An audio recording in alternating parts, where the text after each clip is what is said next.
الله الرحمن الرحيم.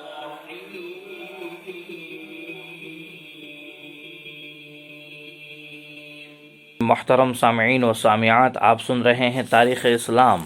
ماقبل میں نبی کریم صلی اللہ علیہ وسلم اور بنو ہاشم اور بنو عبد المطلب کو شیب ابی طالب کی سختیوں کو کیسے برداشت کرنا پڑا، اور 3 سال وہاں گزارے، اور اس کے بعد جب وہاں سے لوٹے ہیں، باہر ہوئے ہیں، اس کے بعد کیا حالات پیش آئے جو نبوت کا 10واں سال تھا اس کو بیان کر رہے ہیں.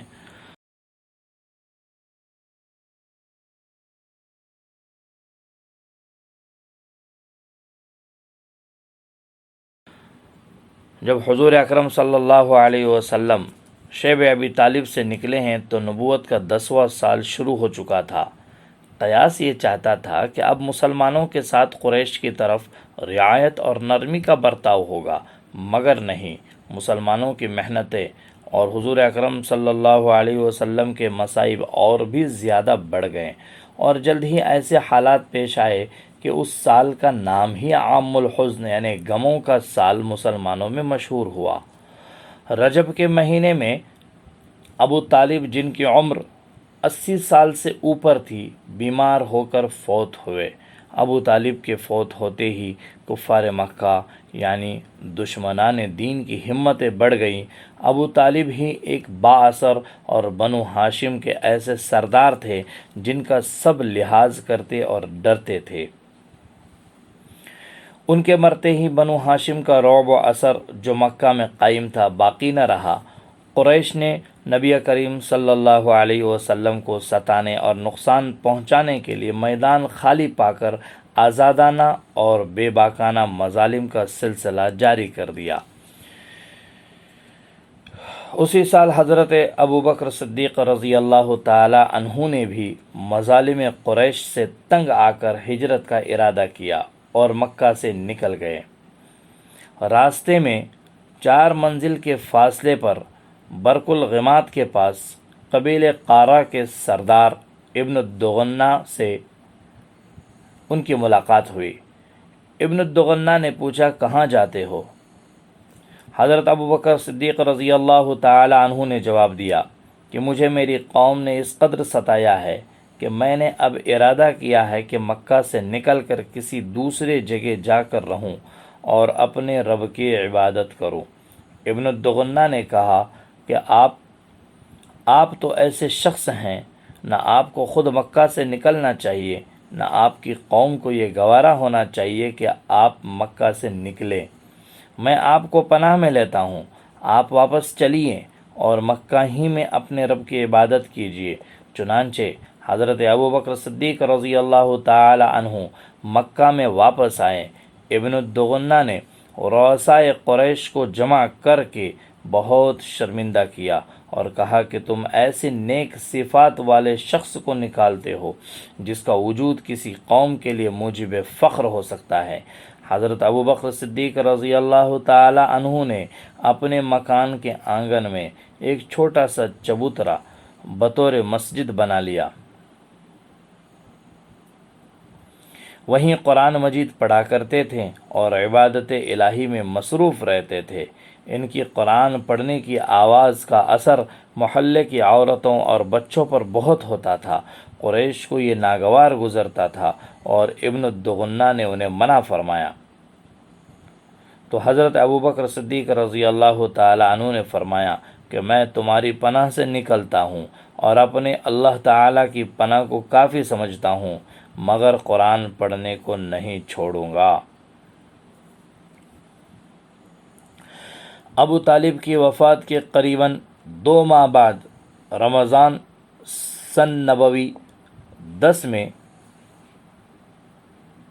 حضرت خدیجۃ الکبریٰ رضی اللہ تعالی عنہا کا بھی انتقال ہو گیا. حضرت خدیجہ رضی اللہ تعالی عنہا سے آپ صلی اللہ علیہ وسلم کو بڑی محبت تھی. وہ حضور اکرم صلی اللہ علیہ وسلم کی تمام مصائب و تکلیف میں رفیق تھی. سب سے پہلے وہی آپ پر ایمان لائی تھی انہوں نے ہمیشہ آپ کی ہمت بندھائی اور مصیبتوں میں آپ کو تسلی دی تھی۔ ابو طالب اور خدیجہ دونوں ایسے رفیق و ہمدرد تھے کہ ان کی وفات نے حضور اکرم صلی اللہ علیہ وسلم کو بہت ہی غمگین بنا دیا، اور ساتھ ہی قریش کی ایذا رسانیوں میں اضافہ ہونے لگا۔ ایک دفعہ آپ صلی اللہ علیہ وسلم راستے میں جا رہے تھے کہ کسی شرارتی نے آپ صلی اللہ علیہ وسلم کے سر پر بہت سا کیچڑ اٹھا کر ڈال دیا۔ حضور اکرم صلی اللہ علیہ وسلم کے تمام بال آلودہ اور جسم مبارک کے کپڑے گندے ہو گئے۔ آپ صلی اللہ علیہ وسلم اسی حالت میں اپنے گھر اندر تشریف لائیں۔ آپ صلی اللہ علیہ وسلم کی صاحبزادی حضرت فاطمۃ الزہرا رضی اللہ تعالی عنہا پانی لے کر اٹھیں۔ وہ آپ کا سر دھلاتی جاتی تھی اور زار و قطار رو رہی تھی۔ حضور اکرم صلی اللہ علیہ وسلم نے فرمایا، بیٹی رو مت، اللہ تعالیٰ تمہارے باپ کی خود حفاظت کرے گا۔ ایک مرتبہ آپ صلی اللہ علیہ وسلم خانہ کعبہ میں گئے، وہاں بہت سے مشرک بیٹھے ہوئے تھے۔ ابو جہل نے آپ صلی اللہ علیہ وسلم کو دیکھ کر تمسخرانہ انداز میں کہا، مزاحیہ طور پہ مذاق کے انداز میں کہا، عبد مناف والو دیکھو تمہارا نبی آ گیا۔ عتبہ بن ربیعہ نے کہا، ہمیں کیا انکار ہے، کوئی نبی بن بیٹھے، کوئی فرشتہ بن جائے۔ حضور اکرم صلی اللہ علیہ وسلم نے عتبہ کی طرف مخاطب ہو کر کہا کہ تو نے کبھی بھی اللہ اور رسول کی حمایت نہ کی اور اپنی ضد پر اڑا رہا۔ پھر ابو جہل سے کہا، تیرے لیے وہ وقت قریب آ رہا ہے کہ تو ہنسے گا کم اور روئے گا زیادہ۔ پھر تمام مشرکین سے کہا کہ وہ وقت قریب آ رہا ہے کہ تم جس دین کا انکار کر رہے ہو اسی میں داخل ہو جاؤ گے۔ یہ چند باتیں عام الحزن کے تعلق سے، یعنی نبی کریم صلی اللہ علیہ وسلم کا نبوت کا 10واں سال بڑا غمگین گزرا ہے، اس کو ذکر کیا۔ اب اس کے بعد انشاءاللہ طائف کے سفر کو ذکر کریں گے۔ آپ سے گزارش ہے آپ اسے سنیں اور آگے شیئر کیجیے۔ جزاکم اللہ و احسن الجزاء فی الدارین، آمین یا رب العالمین۔